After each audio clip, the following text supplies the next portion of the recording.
Welcome to another Black Mountain Honey live stream at the apiary. I'm here with the bees, and even though the weather at the moment is pretty shocking, like it's downpour after downpour, in between the downpours, the bees are doing the business.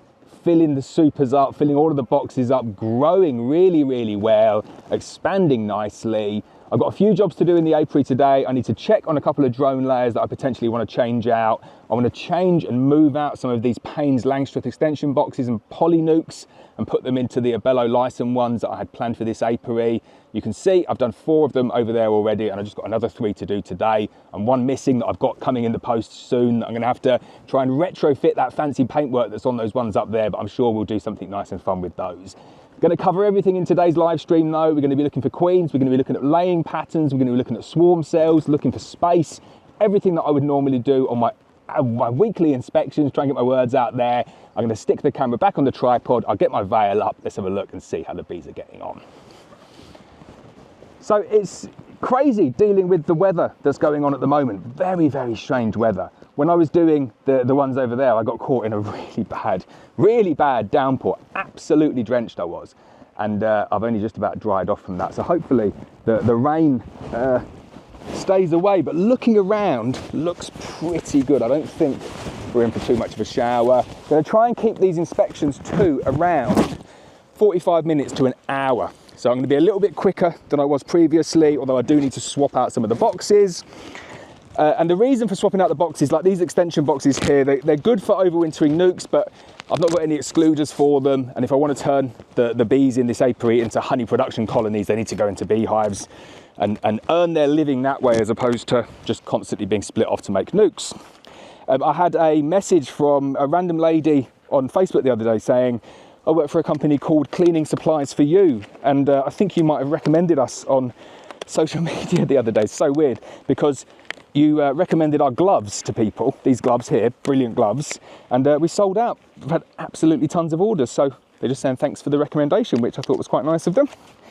No affiliation with them whatsoever, never dealt with them before, but I was given a tip by someone about these gloves. I love these gloves. Really nice and thick, but not too thick that you lose the dexterity. Strong, they don't rip, super long cuff, but a ribbed tight cuff.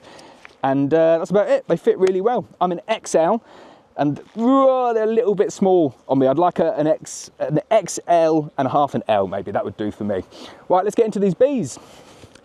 So I am marking the names of all of the queens as well as I go along, and I cleaned out my truck. I like to get my truck cleaned out like once a week, like a good clean, just for kind of disease and apiary hygiene and stuff like that.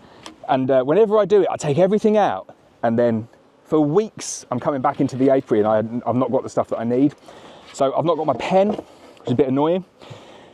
But what I'm going to do is I'll put the cages and strap the cages back on the top and see how they're getting on. So we've got a few bees. Yeah, not too many bees up there. Still waiting to come up to this one. Let's take a look inside, see how the bees are getting on. Been a weird week in terms of weather. Very, very strange. For people who didn't see the live stream or maybe missed one, when I was doing the live stream here and trying to show people the elongated cell, I missed 3 queen cells, and one of my followers, one of my subscribers, pointed it out to me, and I came back and realised my mistake. So I came and fixed it, and luckily we got that queen successfully introduced, which was very, very good indeed. And let's get in now and see if we've got a good queen in here.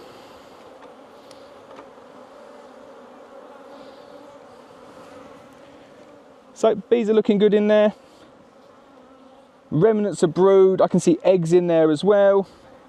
Lots of stores, which is very, very positive. Seems not that long ago that we were talking about like starvation and all of those problems that were going on. And since then, it's been okay. It's been a lot better since then, I have to say. So there's my queen, green marked, F1 buckfast. You can see some of her brood now starting to turn into capped brood. So very, very happy about that. Really, really nice, strong laying pattern. So successful introduction. Very, very happy about that one. So what I'm going to do is I'm just going to quickly assess some of these colonies. So for this one here, this one's only on 6 frames. So I think that's probably going to be the weakest one out of all of them. And because I've got 4 hives that need, because I've got 4 hives, but I've only got 3 hives that they can go into, 4 colonies, 3 hives, I just want to make sure that I'm leaving the weakest one in its poly nuke. So I'm happy with that. You might think, well, that was a quick inspection, but I saw everything I needed to see there. I saw eggs, I saw a nice laying pattern, I saw capped brood, I didn't see any swarm cells, I didn't see anything like worrying in terms of disease. The bees had plenty of stores. I saw the queen. So done, closed. No need to kind of go through the colonies and be pestering them or doing stuff or like opening them up and keeping them open when you don't need to. That is the weekly inspection done on that one there. So let's move along. That one there was the F1 Buckfast. Come down a little bit for you there. Need to make sure I'm getting the cages back on, my tracking system. So this one here is an F1 Buckfast as well. Let's get inside this one, see how this one's coming along. It's considerably stronger, this one here. So second frame in, and they're drawing out combs, which is really good to see. I've got 4 or 5 frames up here now, top box, that are drawn. No eggs in that one, but I can do a little bit of checkerboard in that top box now. Got enough bees in there to warrant that. No eggs being laid up there as well, which is good. I'm not a massive fan of checkerboarding when you've just got like a random frame of eggs up there, because they're going to know where to put that frame of eggs to keep it in the best condition, or keep the eggs in the best condition. So when it's just frames of stores like that, and you can see we've got a decent amount of bees underneath there. So when it's just stores like that, you can safely checkerboard. So I'll move the frames of foundation into the middle, intersperse them into the frames that have been already drawn out a little bit. Always check in the feeder, make sure the queen's not sitting on the feeder.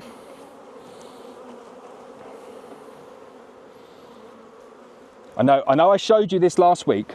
I can kind of lean forward a little bit here as well, but look at that frame of pollen. Really like to see colonies where they go a little bit wild for the pollen. You don't get it appears like you're not getting growth, and you're thinking, well, just go out and, you know, bring something back that's going to boost the colony and lay some more eggs, but give them a few weeks and it always stimulates that queen to go, lots of pollen coming in. So I'm not sure if I showed you that frame on the last week, but that was the other pollen frame. But look at it now, completely laid up, lots of capped brood, very happy bees.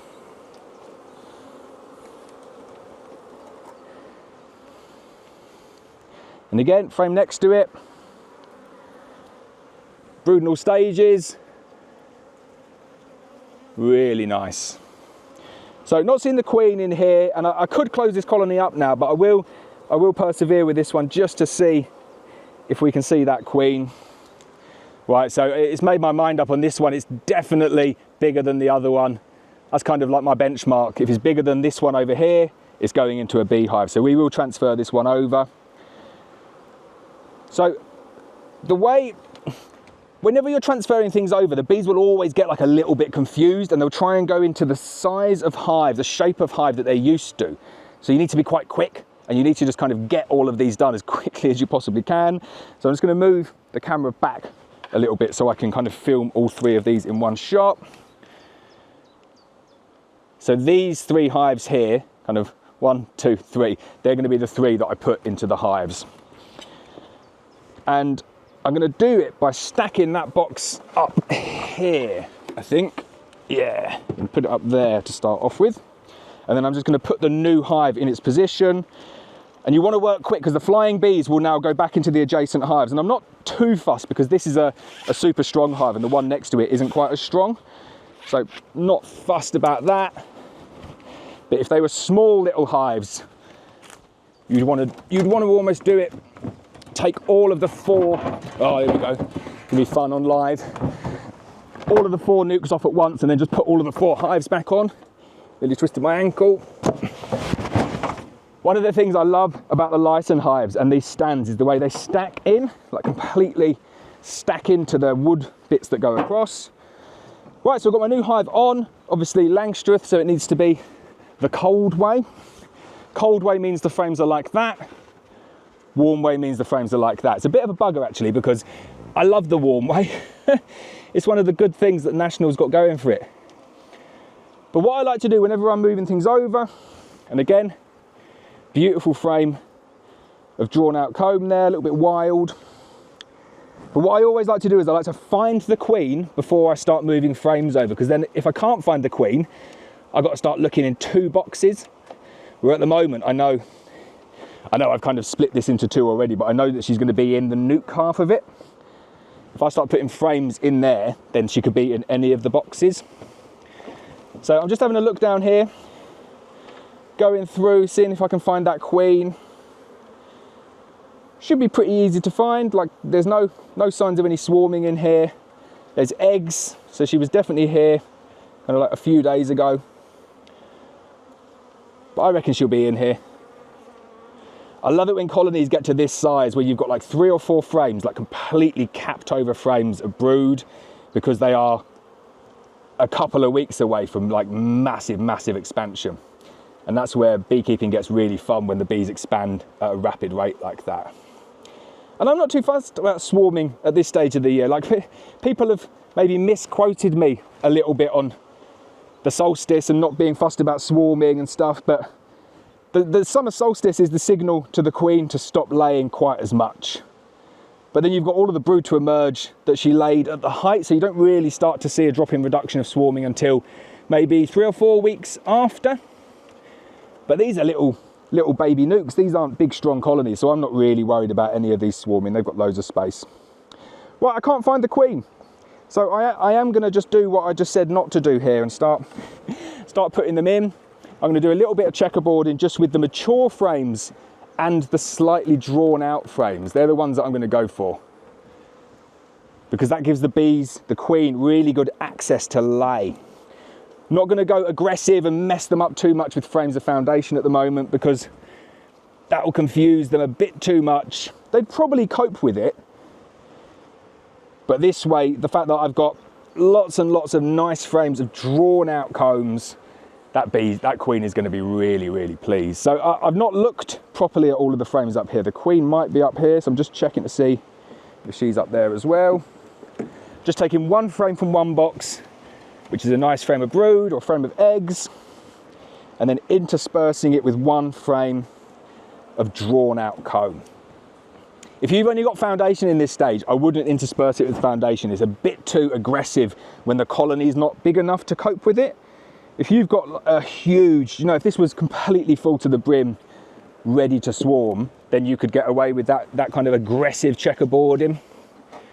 But definitely not when the colony is on this size. It's only on, like, realistically, what, 8 frames of bees? And they're not full frames of bees, some of them. So you just want to be a little bit conservative in terms of what you're asking that colony to do. Right, there we go, there's my queen. Beautiful queen, right? Get you a bit quick close-up of that queen. Here we go. I've worked out that this camera here will let you get a pretty good close-up of a queen as well. She is a beauty, isn't she? F1 Buckfast queen. Right, so that's 1 done. I'm always happy once I know that the queen's in there. Queen's in the middle of the frame there, definitely not going to squish her. Putting that in, and then what I like to do is move 1 frame over, and then I'll squeeze a frame in between. I hate squeezing the last frame in next to where the queen is. So I know the queen's on the 1st frame there, and I'm putting this frame back into slot 3. And okay, I might squish a bee or 2. You're always going to squish a bee or 2 when you're doing bee inspections, but don't squish the important queen, which is, your queen. The important bee, which is your queen. You can tell this is live. Can't get my words out. Right, so I've got 1 frame of brood left. That's going to go in the middle up there.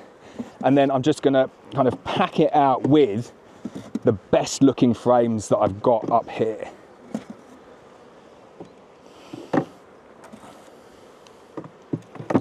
And I am short of frames. I've just realised I'm going to be short on all of these boxes of frames. How am I going to do this? Right, what I'm going to do, so tip, always count the number of frames you need before you start, unlike me. Final thing before that is I'm going to tap the bees in here.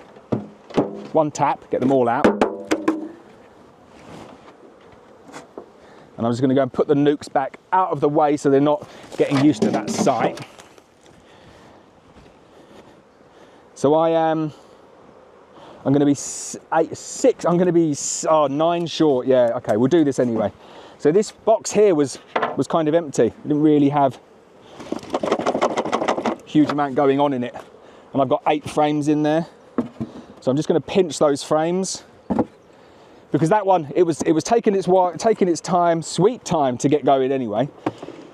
It's a little bit behind because it had a failed introduction, so the brood isn't emerging just yet on that one.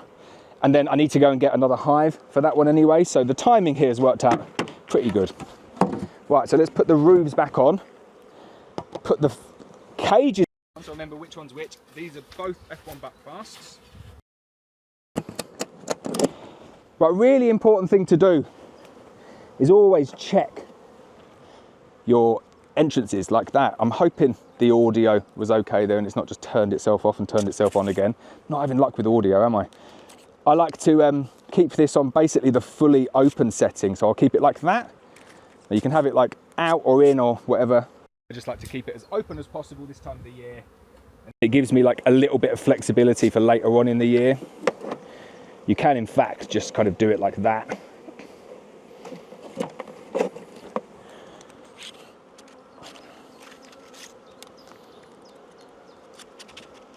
I'm going to leave it on.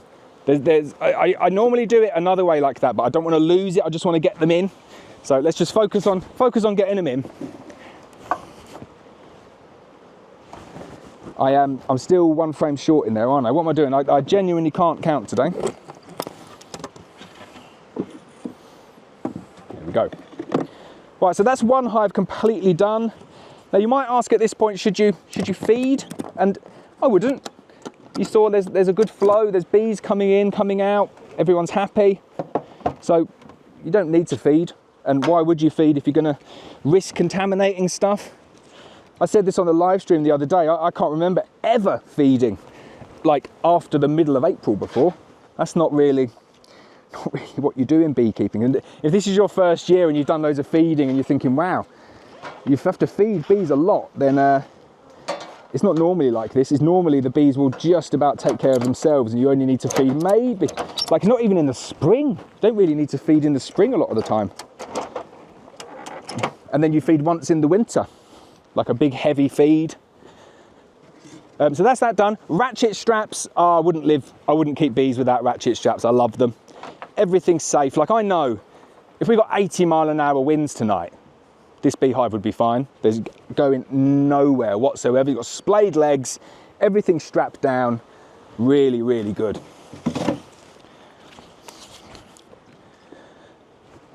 Right, let's go to, I've just realised that I've got an extra roof that I've not put in.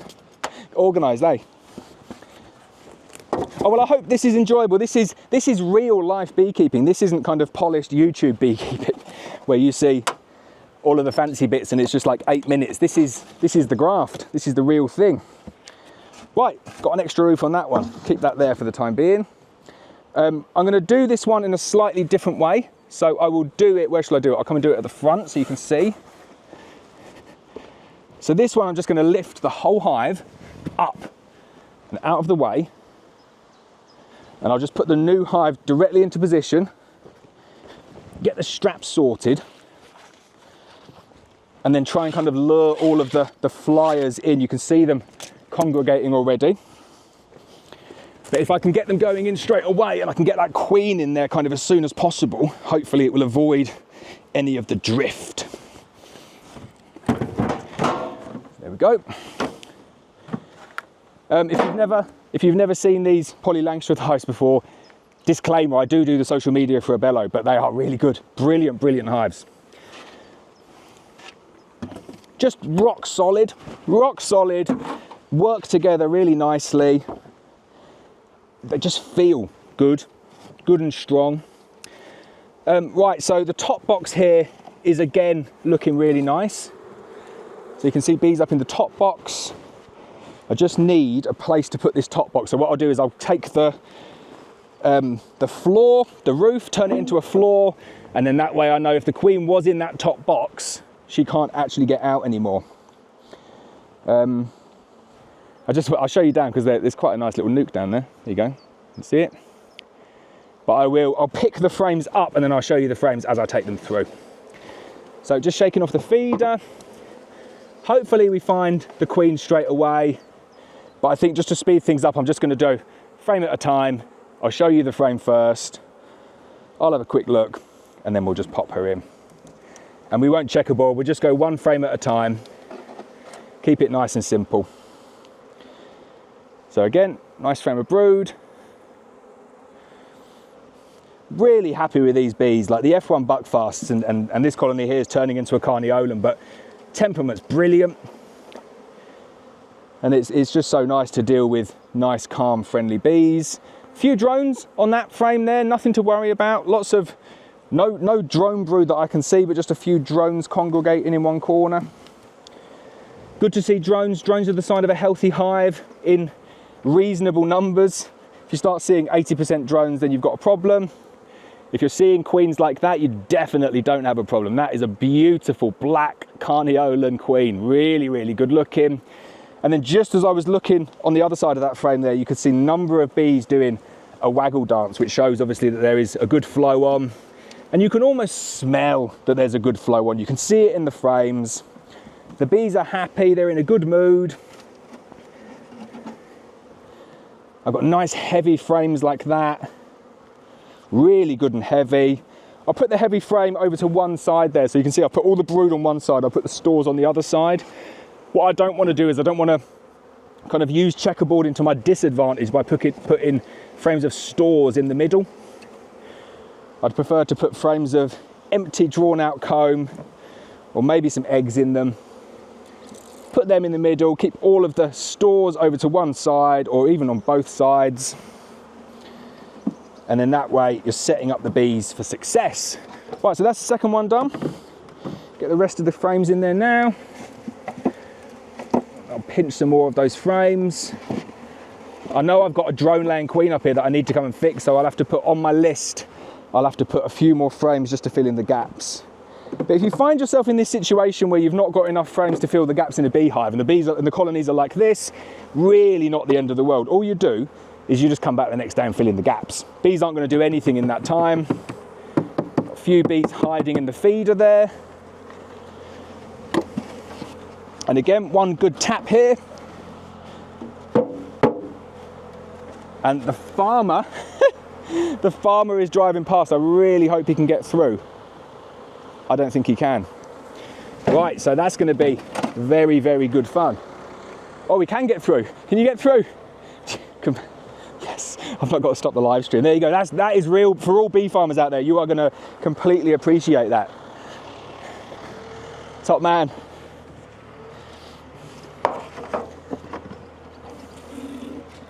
We are so lucky where we are in North Wales. Just people in North Wales are really nice anyway, but the farmers are so generous. Do anything for you, you know, section you off a bit of land, build your fences. You have to repay the trust and repay the faith by, you know, not leaving gates open and stuff like that. But they are only too keen to help. They want to plant kind of wildflowers. They want to plant green pasture and herbal meadows and herbal lays, and they just want to do everything they can to help out, and they really do, and it is noticeable.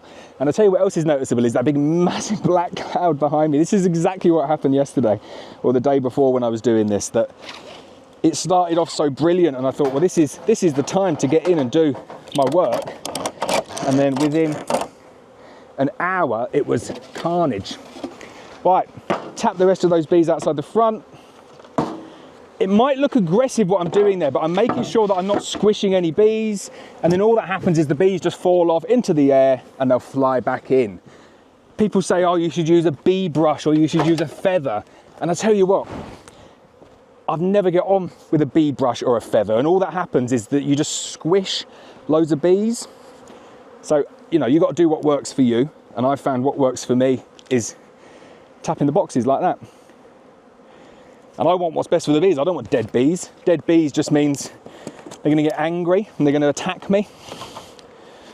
Right, this one here has got an extra box on. If this extra box has got frames in, then we've got enough frames up here. That would be good. So we'll do the same again.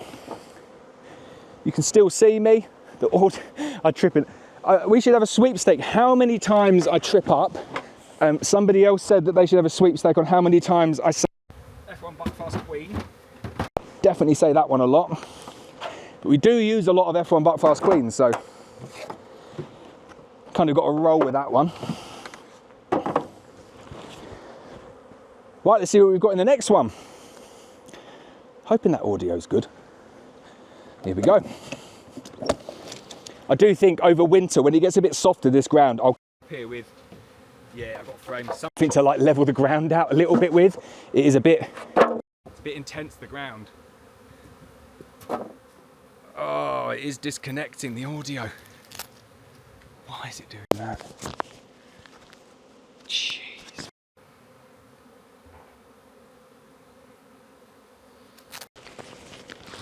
Right, I'm going to go with a new style outside. And hopefully that's okay now. Sorry about all these issues. We will get there. We'll do a perfect stream one day.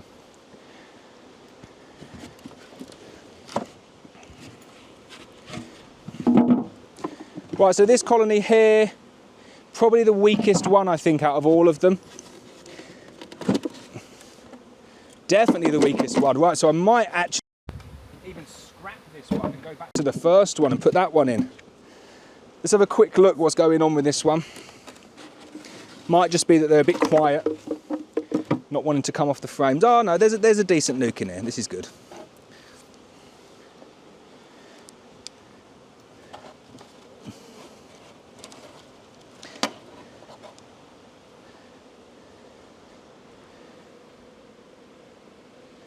Yeah, looking good. Just a lot of capped brood. Waiting to explode this one. So we will transfer this one over, that's fine. Might just leave this one in a single brood box though, because it is a little bit behind the rest of them. Not quite as many bees, not quite as much brood, but more than enough to transfer it over.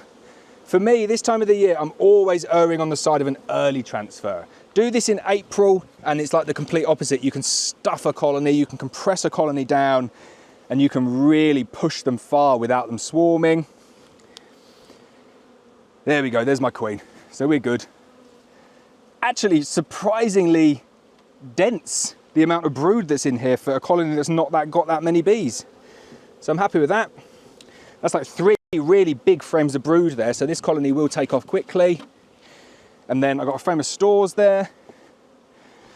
So now we're just going to build the frames out around that. So what I'll do, this is a good way to kind of get your colony set up here. I'll show you it once I get this other one out. So I've got another frame of stores. So 3 frames of brood in the middle, and then a frame of stores either side. And then I've got a frame here. It's got a little bit of pollen in. I'm just going to put that further out. And then I'm going to use the additional frames. So it's not, it's kind of a checkerboard. You're basically checkerboarding, but you're not checkerboarding the brood. So you've got all your brood in the middle, and then one frame, and then another frame on this side, and then your frame of stores. So you're basically checkerboarding one frame in between a frame of stores and a frame of brood. About as simple a checkerboard as you can get. One tap, everything out.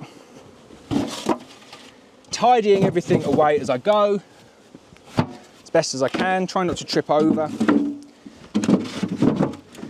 Hoping these live streams are educational, hoping they're enjoyable for everyone. I think people enjoyed the other one the other day. We got stung in the face. That was good fun. Not been getting stung anywhere near as much in the face recently. It is the calm, gentle F1 Buckfast Queens, but I kind of go back to some of my old videos and I used to get battered by my bees, and I went and helped someone else with their bees the other day. I didn't bring the cameras, and they were a little bit angry, a little bit feisty, and I just thought, you forget about it when you stop dealing with like angry bees. You do forget how. So just on this one here, I'm gonna put the crown board on and then put the frames on, and then that way I'm not giving them too much space. I'm not giving them too much work. And then I'll just put the frames above ready for when I need them. But as I was saying, you forget how difficult it was. You forget the sensation, the stinging sensation in your arm where the bees were blitzing you, you know, pumping their venom. Is it called venom with the bee? I don't know, pumping their stings into you.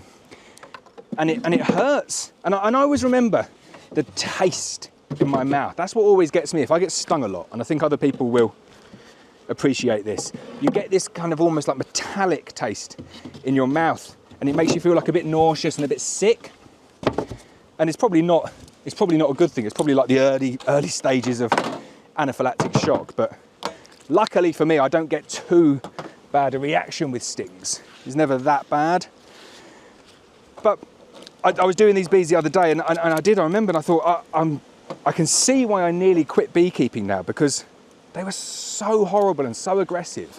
And I don't want to alienate any people out there in terms of the bees that they keep, but it was what I was told, which was, don't worry about the aggression. What's more important is that you keep dark local bees. And I just never really liked that idea. And in the end went off on my own, away from the local beekeeping association, because they wouldn't tolerate buckfast. And I've had a number of people say that to me, like this week, mentioned my local apiary that buying some buckfast from Laurence Edwards, and it didn't go down too well. Which is a shame. Like, and I understand it. I understand the reasons for people wanting like local native bees, and I don't know, maybe I don't understand the reasons. Because it's a mongrel, isn't it? How can you save a mongrel? You can never get back to a pure bee. Right, I'm gonna switch it up. I'm gonna do it this way round because I think it's slightly better for the light. I'm gonna unstrap this one as well. I've started writing. Is it stuck yet? Oh, I did it in the rain the other day, so I just need to remember which one's what. So Carpathian VSH, in case I get it wrong. Excellent. We've got bees up there. So let's just take a quick look. This is the Carpathian one. So you can see this is the work that I did last week.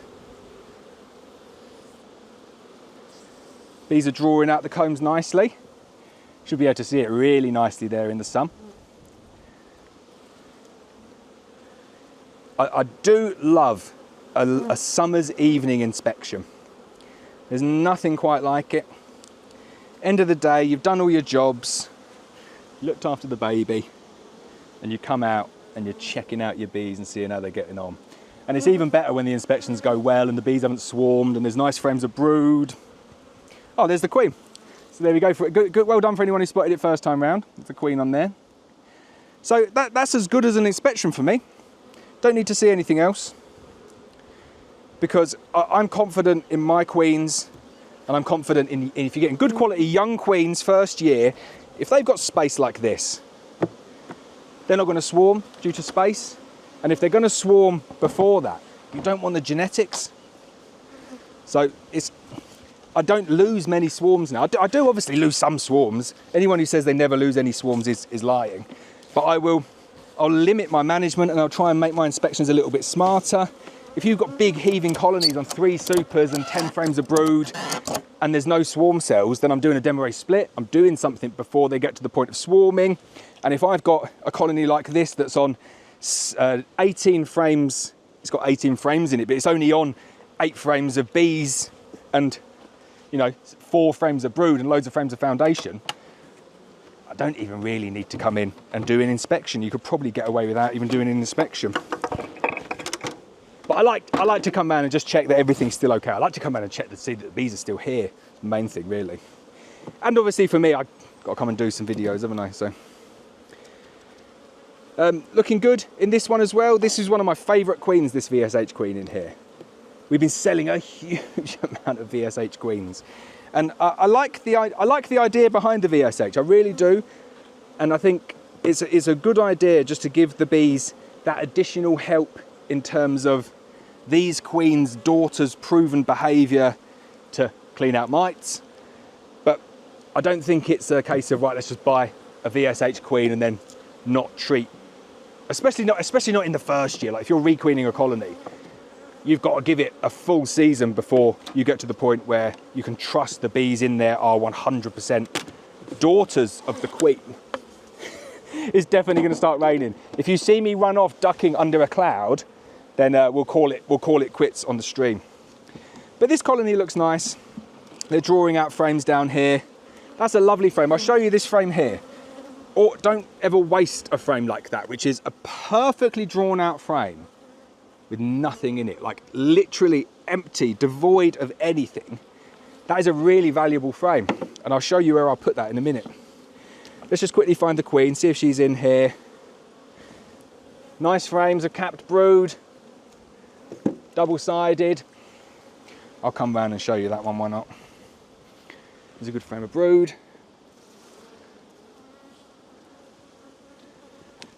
What's particularly nice as well about Langstroth frames of brood, because they're like probably equivalent to maybe 1.4 times the national, I think it is, something like that. So when they emerge, you get a huge surge in the number of bees. Really, really good. That's a nice frame again. So remember I said about that one that was completely devoid of anything? That's what this frame would have been last week before I put it in the middle. And it might still look devoid of anything. It's not, it's laid up top to bottom. And I've just made that life really, really easy for the queen. I've just dropped my cage there, so I'll get that back in a sec. Just by giving the queen exactly what she wants, where she wants it, which is space to lay in the center of the brood. That's all she's interested in doing, is just pumping out eggs, keeping that colony growing.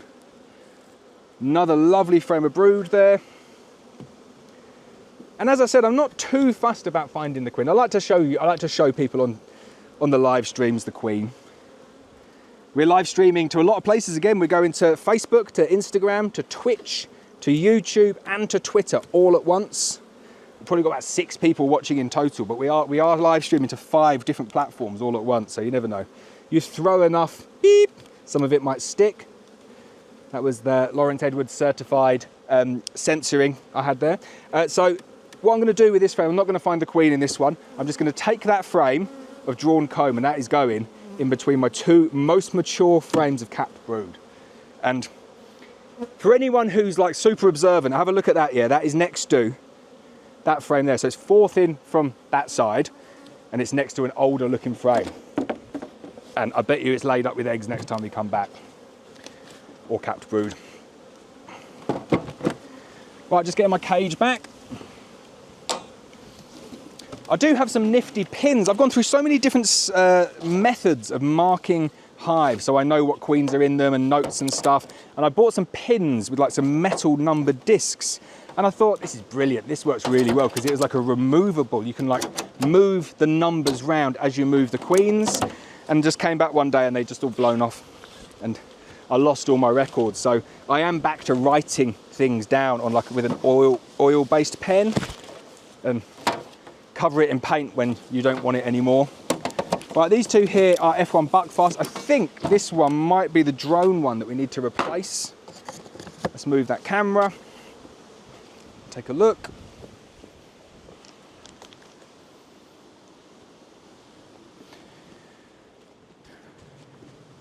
Hopefully that audio's holding up now.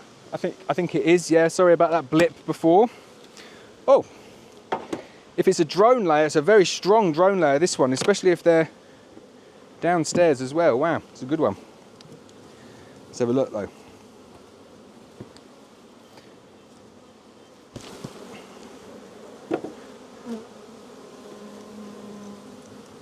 Just jumping straight to the, oh no, that's not a drone layer. That's not a drone layer, and that is not a Buckfast queen, so I've lost my cage on that one. What's going on there? That must be the Caucasian. She's doing well, isn't she? Look at that laying pattern for a Caucasian. Not that they have bad laying patterns, but that is, we get you in super close there, that is a really super dark. That's probably the one that I can guarantee that I can identify because she is so black. Yeah, really, really nice. And that's not just like a 1 frame fluke, that is repeated across a number of frames. So, checkerboarding, without a doubt, that one, because that's a big, strong colony, lots of bees, they can cope with it, gives them something to do, helps suppress the swarm instinct, helps me get stuff drawn out quicker. Why would you not do it?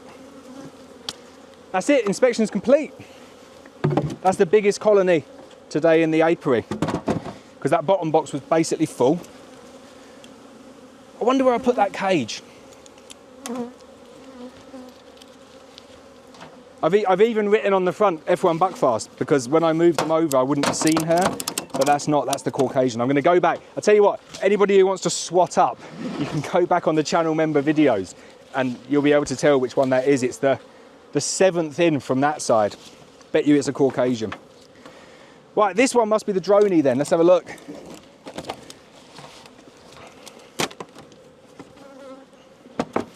Looks more like a drone layer to me. Yeah, empty top box. Half filled bottom box. That's what I'm thinking with a drone layer. Frame full of stores.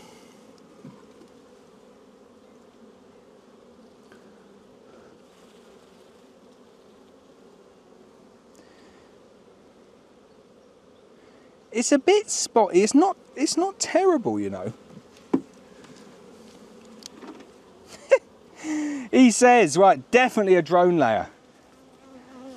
If you're seeing that in your colonies, you have got yourself a drone laying queen. You need to fix drone laying queens pretty quick. And I've found the queen up here. So I think I gave her a chance last week to prove to me that she wasn't a drone layer, but she definitely is. So I know this is horrible, yeah, and I know I'm probably going to get loads of abuse on here, but I'm going to do this before I get told off, right? So that is, I've killed the queen. That is me killing the queen. And I'm just going to chuck her over there. And I'm going to tell you why that wasn't a really horrible thing to do before people start hating on me for killing bees. If I hadn't have killed that queen, every single one of the bees you see here would be dead. And every single one of the bees in that colony there would be dead, without a doubt, within 3 months. So by killing that queen and coming back and introducing a brand new queen, and I'm going to have to, once I've got that new queen laying, I will add some more brood in there as well, because this colony is going to be really low on worker bees. But by doing that, I've secured the future of all of the bees here and that colony going forward. You've got to be a little bit ruthless sometimes when it comes to beekeeping. You can't let things like that just go on, because nobody wins in the end. You don't win as a beekeeper. You don't get a prize at the end of the year for being the world's nicest beekeeper. And ultimately, you're failing the bees. So it's not like I'm doing the right thing by not killing that queen. You're doing the right thing by killing that queen.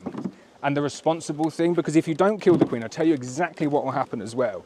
That colony will fail, it will limp into winter, and it will fail. And it will leave behind, because there's not that many bees in there, it will leave behind all of its stores, it will leave behind all of its old frames, all of its drone comb. And what will happen is other bees will come in and rob it. And if you've got a disease issue in there, you've just infected your entire apiary. So by not killing that one queen and fixing the problem, you're potentially killing hundreds of thousands of bees in your apiary. So it is the responsible thing to do. I know that will upset some people, so I am sorry, it's not nice to see, but that is the right thing to have done there. Right, from one drone layer to another. This one here, I thought was definitely queenless. And then we came back last time and we found eggs. So now I'm not sure what's going on, and I suspect we're going to come in here and find a drone laying queen. Another one. But they might prove me wrong and we might find capped worker brood. If we do, brilliant, happy with that. This one here, slightly more vicious. Also on 14 by 12, also on plastic frames.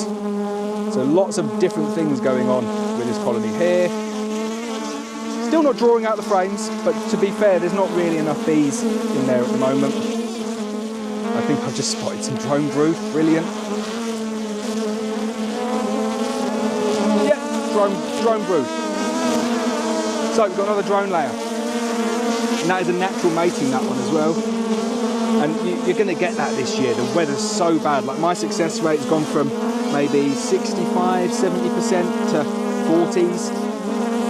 A lot of that at the moment. So this one again is going to be a failed one. It's a small colony here, so I will have a quick look through. But what we might do with this one, if we can't find the queen in this one and kill her, what I will do is I will just shake these bees out.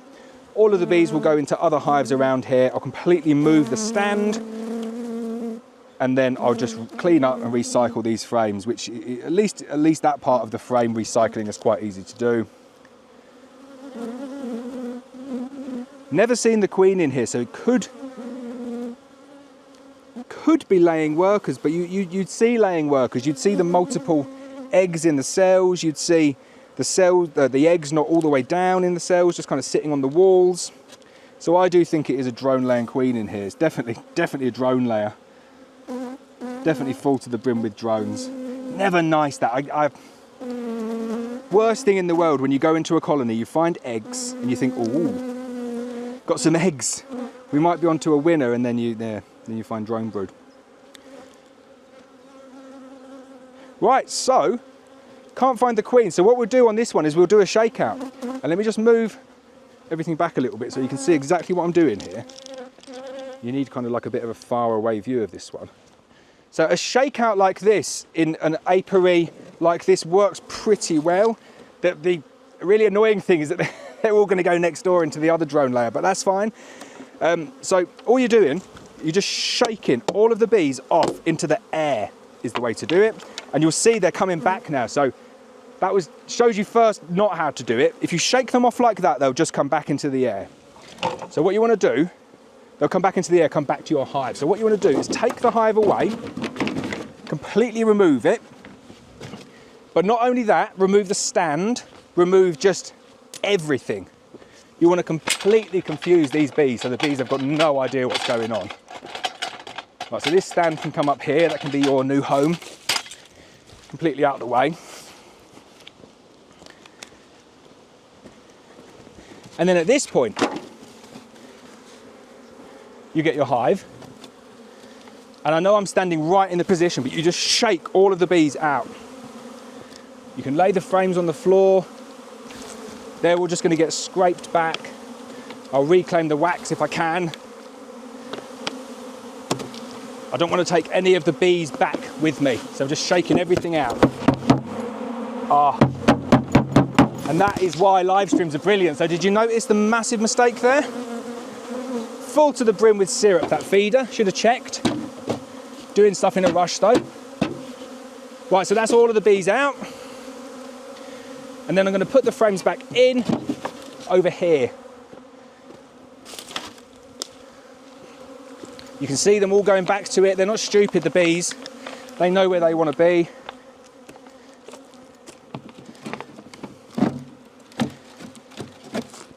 Now that syrup on the floor, that is not ideal, but it is really not the end of the world. It's very, very different to honey on the floor. Honey on the floor, huge disease risk. So there we go, that's a drone laying queen shakeout. 2 drone laying queens there. 2 different ways to fix those drone laying queens. One is a shakeout. All of these bees, I'll show you at the end, they'll find their way back in. And you can actually see over here already.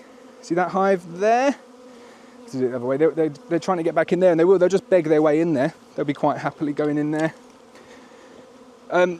So I'm gonna call it a day there. I'm not gonna do the last 2 because when you get flying bees in the air like that, last thing you want to do is start opening the colonies. They'll go into real worry mode. But I hope that was useful.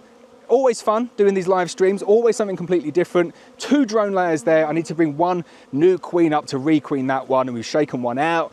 Or we'll repurpose all of that wax, scrape it down, sterilize all of those boxes to make sure they're perfectly clean for next time. I'm gonna get in the car and take a little bit of a breath, have some water. I hope you found that enjoyable, and I'll see you next time.